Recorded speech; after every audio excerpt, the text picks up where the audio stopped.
avec cette particularité qu'un commentaire, on en a pratiquement eu plusieurs chaque siècle, qui mettent en évidence que le commentaire n'est pas simplement le fait d'expliquer le Coran, mais comment de expliquer le Coran pour qu'il nous parle à nous au moment où on le lit. Oui. C'est-à-dire que le Coran, puisque c'est un texte qui est éternel et qui traverse l'histoire, ce qui nous est dit, si quand vous le lisez, il ne vous parle pas au moment où vous le lisez, c'est pas que c'est lui le problème, c'est que c'est votre façon de le lire le problème. C'est que vous n'allez pas assez profondément dans ce qu'il vous dit pour comprendre ce qu'il vous dit à l'instant où vous le lisez, vous. D'accord. Donc, c'est une question d'ouverture du cœur, une question d'ouverture de l'intelligence. Et en général, les tafasirs, c'est-à-dire les commentaires du Coran, sont souvent adaptés et revus, non pas en remettant en cause le texte, mais en donnant l'éclairage de l'époque. Le texte reste le même, mais les yeux qui le regardent, l'intelligence qui le lit n'est pas la même.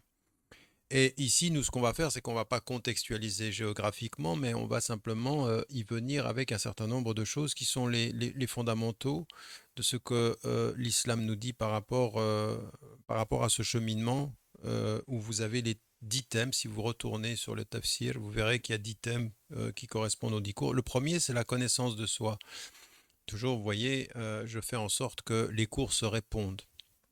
Mais c'était au départ pas du tout prévu.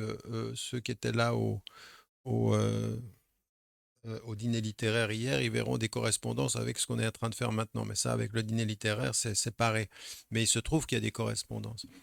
Et ici, dans la connaissance de soi, le retour à soi, le retour à des choses qui sont fondamentales, on va venir à la sourate 11, Hud.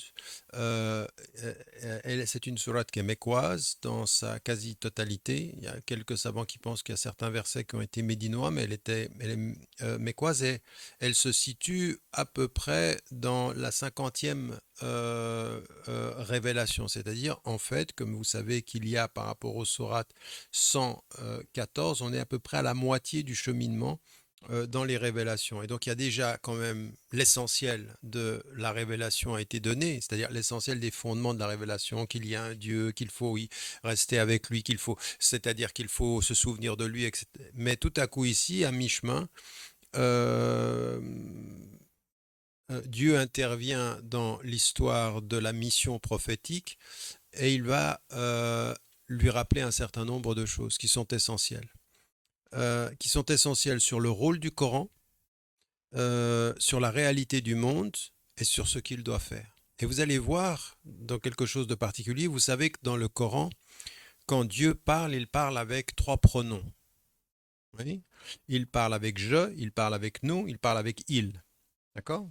Pour dépersonnaliser, en fait, le pronom multiple sert à nous faire comprendre qu'il n'est ni je, comme toi tu dis je, ni il comme étant séparé. Il n'a pas la personnalité du pronom, il a l'absolu de tous les pronoms réunis. Il est le singulier, le pluriel, il est ce que tu sais, ce que tu ne sais pas, il est ce que tu peux concevoir au-delà de ce que tu peux concevoir. Laïsa kamislihi shay'un wa huwa as-sami'ul basir. Rien ne lui ressemble, même de tout ce que tu pourrais concevoir.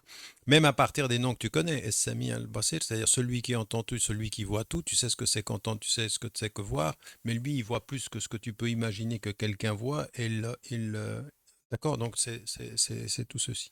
Et ici, on commence ces 5 versets sur lesquels on va s'arrêter, et on va faire une réflexion. Et ce que j'aimerais que vous regardiez et que vous entendiez, c'est-à-dire que lui, il a tous les pronoms, et en même temps, quand il s'adresse à la communauté et quand il s'adresse au prophète, alayhi salam, il y a un mélange permanent entre toi et vous.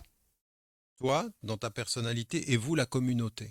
Vous allez le voir ici dans 5 versets, on passe de toi à tu, comme s'il y avait, ce que je vous disais tout à l'heure, qu'il n'y a pas la possibilité d'avoir la paix intérieure, toi, si tu ne sais pas ce que ça veut dire nous, vous, la communauté. Donc il y a un rapport entre l'individu et la communauté, il y a un rapport entre comment tu te comprends dans la communauté et comment la communauté humaine te fait comprendre. Parce que le nous, c'est pas simplement nous les croyants, c'est nous les humains.